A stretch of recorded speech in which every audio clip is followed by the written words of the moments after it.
नमस्कार। दिन भर की बड़ी खबरों में आपका स्वागत है। मैं हूं आपके साथ मानसी। आज इस बुलेटिन में बात होगी सरकार के गठन के साथ ही एनडीए में पड़ी दरार की, शपथ ग्रहण के बाद केंद्रीय मंत्री के इस्तीफे की। देखेंगे मोदी के मंत्रिमंडल से किस तरह बाहर हुए 37 मंत्री।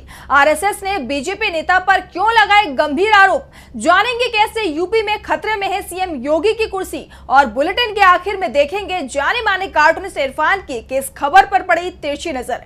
लेकिन दिन भर की तमाम बड़ी खबरों से पहले एक नजर आज की सुर्खियों पर। 14 दिन की न्यायिक हिरासत में भेजे गए प्रज्वल रेवन्ना 24 जून तक भेजा गया जेल। विवादित वीडियो कांड में आरोपी है निष्कासित जेडीएस नेता प्रज्वल रेवन्ना। 7 राज्यों की 13 विधानसभा सीटों पर होंगे उपचुनाव। चुनाव आयोग ने जारी किया नोटिफिकेशन। 10 जुलाई को होगी वोटिंग, 13 जुलाई को आएंगे नतीजे। जम्मू के रिहायशी हमले के लिए जांच टीम गठित, अलर्ट हुई जांच एजेंसियां। एलजी मनोज सिन्हा ने जाना घायलों का हाल, की मुआवजे की घोषणा। और शेयर बाजार में गिरावट, 203 अंकों की गिरावट के साथ 76,490 पर बंद हुआ सेंसेक्स। तो वहीं 30 अंक की मामूली गिरावट के साथ 23,259 पर बंद हुआ निफ्टी। ये तो थी सुर्खियां। अब बात आज की सबसे बड़ी खबर की। लोकसभा चुनाव में हार कर भी बीजेपी ने सहयोगियों के साथ सरकार बना ली, लेकिन ये कहना मुश्किल है कि ये सरकार कब तक चल पाएगी। वहीं एनडीए में अभी से टूट की खबरें सामने आने लगी हैं। महाराष्ट्र में एनडीए टूटने की कगार पर दिख रहा है। तो क्या है पूरा मामला, जानने के लिए देखिए ये रिपोर्ट। नरेंद्र मोदी ने तीसरी बार प्रधानमंत्री पद की शपथ ले ली है, लेकिन शपथ ग्रहण समारोह में अजित पवार गुट से कोई भी नेता शामिल नहीं हुआ। दरअसल एनडीए ने अजित गुट से प्रफुल्ल पटेल को राज्य मंत्री पद का ऑफर दिया था, लेकिन वो कैबिनेट मंत्री के पद पर अड़े हुए थे और इसे लेकर अजित गुट की नाराजगी जाहिर थी। लेकिन अब शिंदे गुट की शिवसेना में भी बगावत के सुर दिखाई दे रहे हैं। शिंदे गुट की शिवसेना के खाते में एक भी मंत्री पद नहीं आया है, जिसे लेकर वो नाराज बताए जा रहे हैं और नाराजगी की गूंज केंद्र में ही नहीं बल्कि महाराष्ट्र तक सुनाई दे रही है। महाराष्ट्र की सत्ता महायुति गठबंधन के हाथ में है। ऐसे में एनसीपी, अजित गुट और शिंदे गुट की शिवसेना अगर एनडीए से दूरी साध लेते हैं तो महाराष्ट्र सरकार बड़े संकट में आ जाएगी। तो वहीं विभागों के बंटवारे को लेकर खींचतान भी अभी भी जारी है। एक तरफ जहां टीडीपी और जेडीयू की मांगों ने बीजेपी की चिंता बढ़ा रखी है, तो वहीं अब उद्धव गुट की शिवसेना ने बड़ा दावा किया है। शिवसेना उद्धव गुट का कहना है कि टीडीपी ने अपने लिए लोकसभा के स्पीकर पद की मांग की है। इसके साथ ही टीडीपी ने बीजेपी के सामने एक और बड़ी शर्त रख दी है। टीडीपी ने अमित शाह को गृह मंत्री नहीं बनाने की मांग की है, क्योंकि उसे डर है कि अमित शाह अपना पुराना खेल शुरू कर देंगे और संसद में टीडीपी को खत्म कर देंगे। तो यही डर बिहार के मुख्यमंत्री नीतीश कुमार को भी है। इसलिए दोनों ने लोकसभा का स्पीकर पद एनडीए के नेता को देने की मांग की है। जिसके बाद चर्चाएं ये चल रही हैं कि एनडीए सरकार तो बन गई है, लेकिन सहयोगी दल ही आपस में सहज नजर नहीं आ रहे। ऐसे में ये सरकार कितने दिनों तक चल पाएगी। जहां एक तरफ बीजेपी के सहयोगी दल कब एनडीए को छोड़ दें इसका कुछ भरोसा नहीं है, तो वहीं केंद्रीय मंत्रिमंडल के लिए मंत्रियों के शपथ लेने के बाद इस्तीफों का दौर भी शुरू हो गया है। दरअसल केरल से बीजेपी के इकलौते सांसद सुरेश गोपी ने अपने पद मुक्त होने की बात की है, जिसके सियासी गलियारों में हलचल तेज हो गई है। तो क्या है पूरा मामला, जानने के लिए देखिए ये रिपोर्ट। रविवार को राष्ट्रपति भवन में नए मंत्रिमंडल का शपथ ग्रहण समारोह हुआ। इसमें कई पुराने चेहरे तो कई नए चेहरों को जगह मिली। इनमें से ही एक चेहरा है केरल से बीजेपी सांसद सुरेश गोपी का। सुरेश गोपी केरल से इकलौते बीजेपी सांसद हैं। इसके अलावा सुरेश मलयालम फिल्मों का एक चर्चित नाम भी है। रविवार को तमाम नवनिर्वाचित सांसदों के साथ सुरेश गोपी को महामहिम ने केंद्रीय राज्य मंत्री की शपथ दिलवाई। इसके बाद सुरेश गोपी का बयान सामने आया है, जिसमें उन्होंने केंद्रीय राज्य मंत्री के पदभार से इस्तीफा देने की पेशकश की है। सुरेश का कहना है कि उन्हें कैबिनेट का हिस्सा नहीं बनना है, वो सिर्फ सांसद ही बने रहना चाहते हैं। सुरेश की दलील है कि राज्य मंत्री बनने से उनके कार्यभार पर असर पड़ेगा, लेकिन मात्र सांसद बने रहने से वो सांसद रहते हुए फिल्मों में भी अपना काम जारी रख सकते हैं। सुरेश गोपी के इस बयान की गहराई में झांके तो सच्चाई कुछ और ही निकलकर सामने आती है। दरअसल केरल सहित समूचे दक्षिण भारत में बीजेपी का जनाधार काफी कम है। इसलिए अगर ये कहा जाए कि केरल को केवल झुंझुना पकड़ाने के उद्देश्य से ये निर्णय लिया गया है, तो ये गलत नहीं होता। बीजेपी के इसी कदम को सुरेश भांप गए और उन्होंने इस पद को ठुकराने की पेशकश कर बीजेपी को अपना संदेश दे दिया है।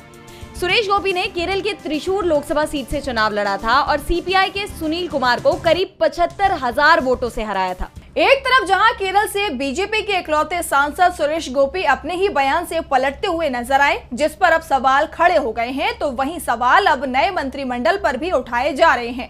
नरेंद्र मोदी के साथ कई नए लोगों ने शपथ ली तो कई पुराने चेहरों को जगह नहीं मिली है। तो कौन है वो मंत्री, आइए देखते हैं इस रिपोर्ट में। लोकसभा चुनाव 2024 से पहले एनडीए गठबंधन की अगुवाई करने वाली बीजेपी ने 400 पार का नारा दिया था, लेकिन नतीजे ऐसे नहीं रहे। पूरा एनडीए गठबंधन भी 300 पार नहीं कर सका। भले ही एनडीए ने सरकार बना ली है, लेकिन इस बार सबसे ज्यादा फायदा एनडीए के सहयोगी दलों को हुआ है। पीएम की नई कैबिनेट में आधे से ज्यादा नए लोगों को जगह दी गई है। पीएम मोदी के तीसरे कार्यकाल में सरकार से 37 मंत्रियों को हटाया गया है और इनमें कैबिनेट रैंक वाले 7 मंत्री शामिल हैं। इनमें स्मृति ईरानी, अनुराग ठाकुर और नारायण राणे प्रमुख हैं।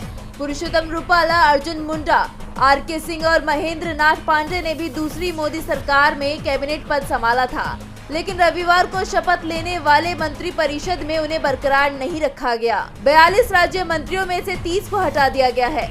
जिन लोगों को दोबारा नहीं चुना गया उनमें वीके सिंह, फग्गन सिंह कुलस्ते, अश्विनी चौबे, दानवे राव साहेब, दादा राव, साध्वी निरंजन ज्योति, संजीव बालियान, राजीव चंद्रशेखर, सुभाष सरकार, निशित प्रामाणिक, राजकुमार रंजन सिंह और प्रतिमा भौमिक शामिल हैं। मीनाक्षी लेखी, मुंजापारा महेंद्र भाई, अजय कुमार मिश्रा, कैलाश चौधरी, कपिल मोरेश्वर पाटिल, भारती प्रवीण पवार, कौशल किशोर, भगवंत खुआ और वी मुरलीधरन को भी मंत्रिमंडल में नहीं रखा गया है।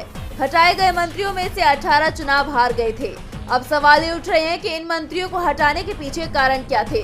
क्या बीजेपी के अंदर ही घमासान छिड़ गया है? इन नेताओं के संसदीय क्षेत्र में इनके खिलाफ माहौल बनना शुरू हो गया है, जिसका असर इन चुनाव परिणामों में भी देखने को मिला है। मोदी मंत्रिमंडल में नए चेहरों को लेकर सवाल खड़े हो रहे हैं, तो सवाल बीजेपी पर भी खड़े हो रहे हैं। आरएसएस ने बीजेपी आईटी सेल के प्रमुख अमित मालवीय पर गंभीर आरोप लगाए हैं, जिसके बाद से बीजेपी मुश्किल में दिखाई दे रही है। तो क्या है मामला, आइए देखते हैं इस रिपोर्ट में। नई सरकार के गठन के साथ ही एक बार फिर राजनीतिक हलचल तेज हो गई है। संघ नेता शांतनु सिन्हा ने बीजेपी नेता अमित मालवीय पर चौंकाने वाले आरोप लगाए हैं। शांतनु सिन्हा ने बीजेपी आईटी सेल के मुखिया अमित मालवीय पर शोषण के आरोप लगाए हैं, जिससे सियासी पारा चढ़ गया है। कांग्रेस ने इस मुद्दे पर प्रेस कॉन्फ्रेंस की, जिसमें सुप्रिया श्रीनेत ने कहा कि एनडीए गठबंधन की सरकार और नरेंद्र मोदी को प्रधानमंत्री बने अभी 24 घंटे भी नहीं हुए कि बीजेपी के लोगों के काले कारनामों ने एक बार फिर सिर शर्म से झुका दिया है। शांतनु सिन्हा का कहना है कि अमित मालवीय बंगाल के 5 स्टार होटलों में और बीजेपी दफ्तर में महिलाओं का शोषण करता है। बीजेपी नेताओं में महिलाओं की आपूर्ति करने की होड़ लगी हुई है। सुप्रिया श्रीनेत ने इस पर कहा कि सवाल ये है कि बीजेपी की आईटी सेल है या अत्याचारियों का जमावड़ा। महिलाओं के खिलाफ होने वाले अपराध में हर बार आरोपी बीजेपी का नेता ही क्यों होता है? बीजेपी के पदाधिकारी पर गंभीर आरोप लगे हैं, लेकिन पूरी बीजेपी चुप है। ऐसे आरोपों पर खामोशी का सच क्या है? आखिर इस पदाधिकारी को क्यों और किसके कहने पर बचाया जा रहा है? नरेंद्र मोदी किस मुंह से महिला संरक्षण की बात करते हैं, जब वो हमेशा संरक्षण आरोपी को देते हैं? इसके साथ ही कांग्रेस ने मांग की है कि आरएसएस के एक वरिष्ठ पदाधिकारी के बयान पर बीजेपी कार्रवाई करे। इस गंभीर मामले में निष्पक्ष जांच हो ताकि सच सामने आए। जब तक जांच पूरी ना हो, सत्तारूढ़ दल से जुड़े पद पर ये व्यक्ति ना बैठे जिस पर शोषण के आरोप हो। कांग्रेस ने बीजेपी से जवाब मांगा है कि इस गंभीर मामले पर महिला एवं बाल विकास मंत्रालय और राष्ट्रीय महिला आयोग क्या करेगा।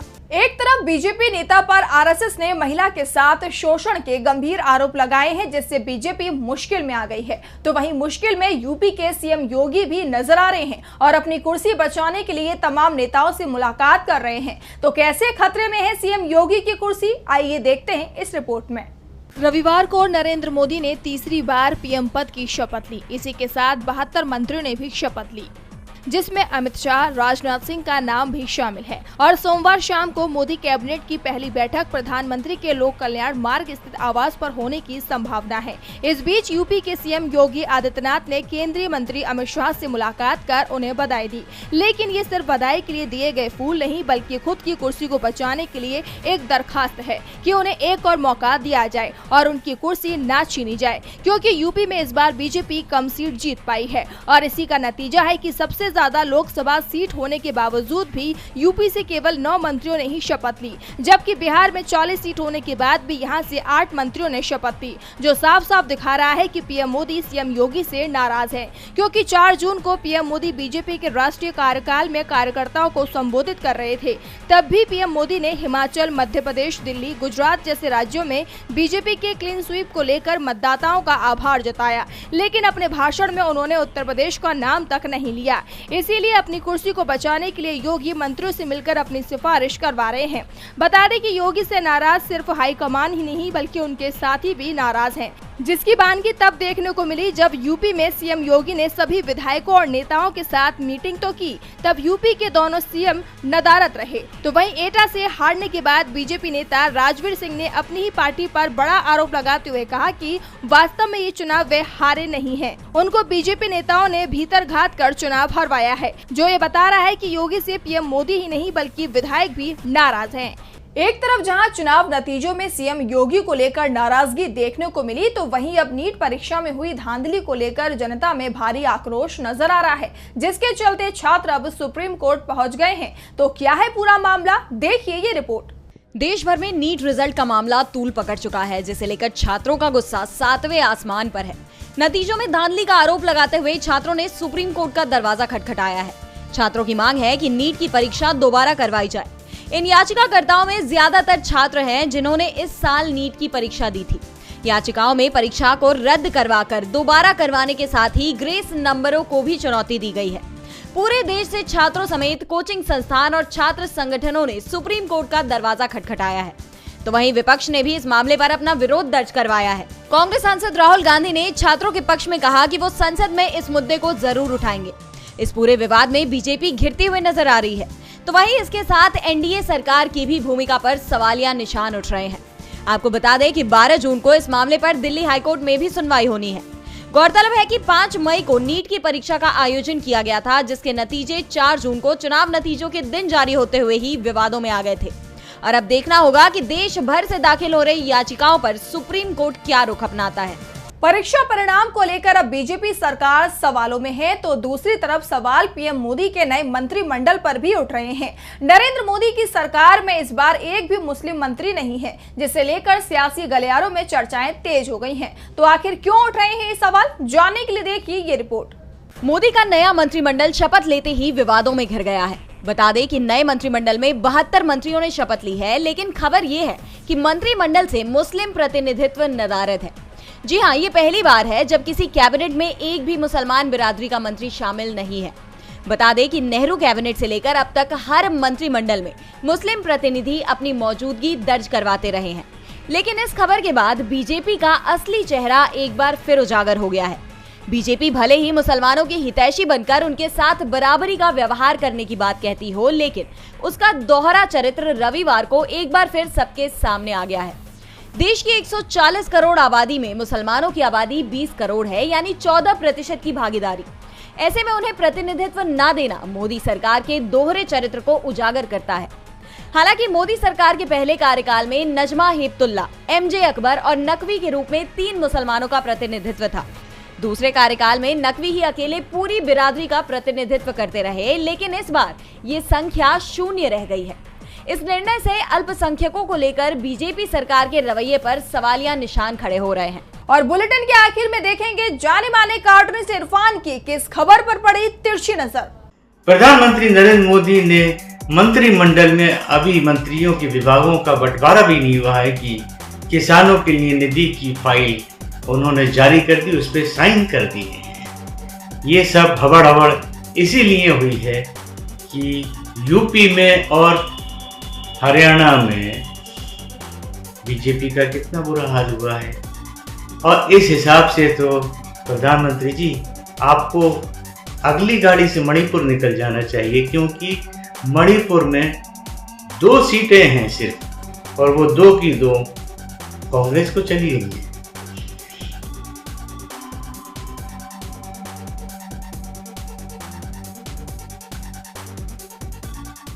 बहुत बहुत शुक्रिया इरफान जी। तो आज इस बुलेटिन में इतना ही। आप देखते रहिए डीबी लाइव। नमस्कार।